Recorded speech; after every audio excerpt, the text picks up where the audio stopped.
The silence lasted exactly 7 seconds. 7 seconds of dead air on live television as Sean Hannity, Fox News' most aggressive primetime host, sat frozen behind his desk, his mouth slightly open, staring at Congresswoman Jasmine Crockett in complete disbelief. Moments earlier, he had launched into his trademark attack mode, confident he could overwhelm another liberal politician with his rapid-fire accusations and theatrical outrage. Now, as cameras captured every detail of his stunned expression, America was witnessing the moment when the hunter became the hunted. Sean Hannity had built his media empire on one simple formula: attack first, attack hard, and never let your opponent recover. For over 2 decades, the 62-year-old conservative powerhouse had dominated Fox News primetime, turning his nightly show into a political battlefield where liberal guests were routinely ambushed, interrupted, and humiliated. His aggressive interviewing style and unwavering support for conservative causes had made him one of America's most influential media figures, with millions of viewers tuning in to watch him demolish Democratic politicians with rapid-fire talking points and inflammatory rhetoric. Sitting across from him in the Fox News studio was Congresswoman Jasmine Crockett, a 44-year-old Texas Democrat who had rapidly emerged as one of her party's most formidable voices.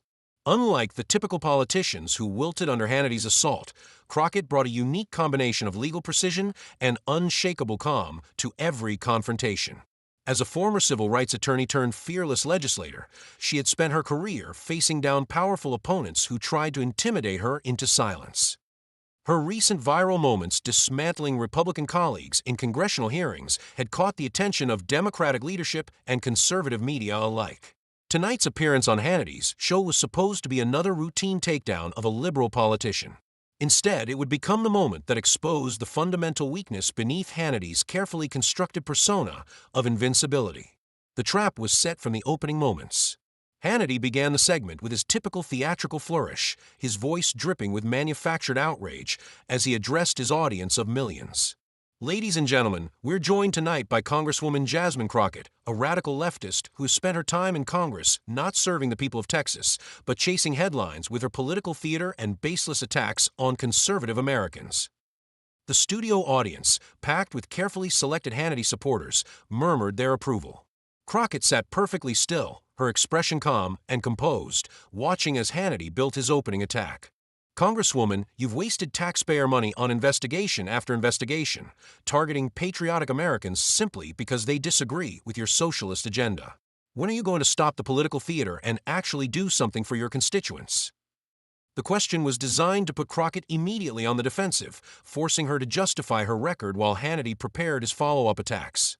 It was a tactic that had worked thousands of times before against unprepared politicians who came onto his show expecting a fair debate. Crockett's response was measured and deliberate. Sean, accountability isn't theater.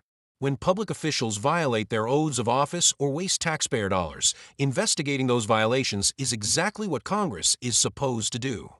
Oh, please, Hannity scoffed, his voice rising with theatrical indignation. You call targeting conservatives accountability. You're nothing more than a partisan hack using your position to settle political scores. The insult hung in the air as cameras captured both faces. Hannity's expression showed his trademark smirk, confident that he had landed the first blow. Crockett's face remained serene, but something had shifted in her eyes, a subtle hardening that suggested she was about to turn the tables in a way that would catch everyone off guard. Hannity pressed his attack, confident that he had Crockett on the ropes. Let's talk about your record, Congresswoman. You've been in office for less than 2 years, and already you're known for grandstanding and making wild accusations without evidence. Is this really what the people of Texas sent you to Washington to do? Actually, Sean, let's talk about evidence, Crockett replied, her voice remaining perfectly controlled. Since you brought up my record, I've successfully passed 3 pieces of bipartisan legislation, secured $47 million in federal funding for Texas infrastructure, and exposed over $200 million in government waste through my oversight work. Hannity waved dismissively, clearly unimpressed by her recitation of facts. Anyone can throw around numbers, Congresswoman. But what about your real agenda? Your attacks on law enforcement, your support for defunding the police, your radical environmental policies that would destroy American jobs. The accusations came in rapid succession, each one designed to overwhelm Crockett with multiple talking points that would be impossible to address comprehensively. It was Hannity's signature move, the rhetorical equivalent of throwing multiple punches at once to keep opponents off balance. But Crockett didn't take the bait. Instead, she did something that visibly frustrated Hannity. She smiled. "Sean, I notice you're making a lot of claims without citing any sources. In my line of work, both as an attorney and as a congresswoman, we call that speculation." The studio audience grew noticeably quieter. Something in Crockett's tone suggested she was building toward something, and even Hannity's supporters sensed the shift in momentum. Hannity's face reddened slightly. "I don't need to cite sources when the facts are obvious to anyone paying attention. Your voting record speaks for itself." "Does it?" Crockett asked, reaching into her briefcase and pulling out a folder. "Because I have your show's transcripts from the past 6 months right here, and I've counted 37 factual errors about my voting record alone." The revelation caught Hannity off guard. His usual rapid-fire delivery slowed as he processed what she had just said. "Transcripts? What are you?" "I'm saying that you've repeatedly told your audience things about my votes that are simply untrue," Crockett continued, her voice growing stronger. "For example, you told your viewers last month that I voted against funding for border security. The actual vote was to increase border security funding by 12%. Hannity's confident smirk was beginning to fade. The studio audience was now completely silent, sensing that their host was being systematically dismantled by a guest who had come far better prepared than anyone expected. "You're taking my comments out of context," Hannity protested, but his voice lacked its earlier conviction. "Am I?" Crockett asked, opening her folder. "Because I have the video clips, the voting records, and the fact checks all right here. Would you like me to go through them one by one?" The moment that changed everything came when Crockett reached for a second folder, this one marked with official congressional letterhead. The movement was subtle, but Hannity's eyes locked onto it with the desperation of a drowning man reaching for a life preserver. "Sean, I want to ask you about something that your viewers might find interesting," Crockett said, her tone shifting to something more serious. 3 weeks ago, you spent an entire segment attacking my investigation into defense contractor fraud. You called a witch hunt and suggested I was wasting taxpayer money." Hannity's jaw tightened. "Because that's exactly what it was." Except, Crockett interrupted smoothly. "Yesterday, that investigation resulted in the Justice Department recovering $83 million in fraudulent charges and the indictment of 4 executives for stealing taxpayer money meant for military equipment." The studio fell into complete silence. Even the cameraman seemed to freeze as the implications of what Crockett had just revealed sank in. Hannity had spent an entire show attacking an investigation that had just delivered one of the largest fraud recoveries in Pentagon history. That's not." Hannity began, but the words died in his throat. Crockett wasn't finished. "The same investigation you called a partisan witch hunt on live television, Sean. The same investigation you told your millions of viewers was a waste of time and money. $83 million recovered for the American taxpayers." She paused, letting the weight of her words settle over the studio. "I'm curious, do you plan to issue a correction to your audience? Or do you think they deserve to know that their tax dollars were actually being protected, not wasted?" Hannity's face had gone from red to pale as he realized the trap he had walked into. By attacking Crockett's investigation, he had essentially taken the side of defense contractors who were stealing from taxpayers. The optics were devastating, and everyone in the studio knew it. The moment of Hannity's complete destruction came when he made the fatal mistake of trying to recover with an even more aggressive attack. His voice rising to near shouting levels, he leaned forward and pointed accusingly at Crockett. "You think you're so smart, don't you? Coming on my show with your prepared talking points and your gotcha moments. But the American people see right through your act. You're nothing but another radical leftist trying to tear down everything that makes this country great." The personal attack was exactly what Crockett had been waiting for. She set down her folders, looked directly into the camera, and delivered what would become the most devastating takedown in cable news history. "Sean, for 20 years, you've built your career on one thing: bullying people who can't fight back. You interrupt them, you shout over them, and you hope your audience mistakes volume for truth." Her voice remained perfectly calm, but every word landed like a precision strike. "But here's what you don't understand about people like me. I've spent my career standing up to bullies. I've faced down corrupt corporations, dishonest politicians, and media personalities who think they can intimidate anyone who disagrees with them." Hannity tried to interrupt, but Crockett held up a hand and kept talking, her voice growing stronger.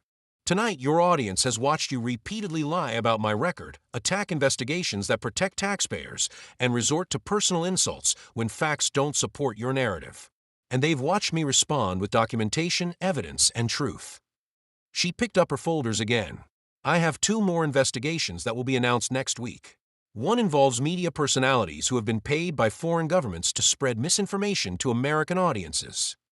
The color drained completely from Hannity's face.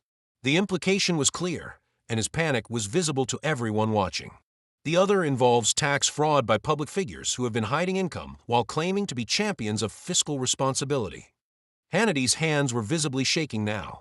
His usual theatrical confidence had completely evaporated, replaced by the terrified expression of a man who suddenly realized he might be in serious legal trouble. Crockett leaned back in her chair, her composure absolute. So, Sean, I want you to ask yourself something. When this show ends tonight and your viewers go online to fact-check what we've discussed, what do you think they're going to find? Your angry accusations or my documented evidence? The studio was so quiet that the hum of the cameras was audible.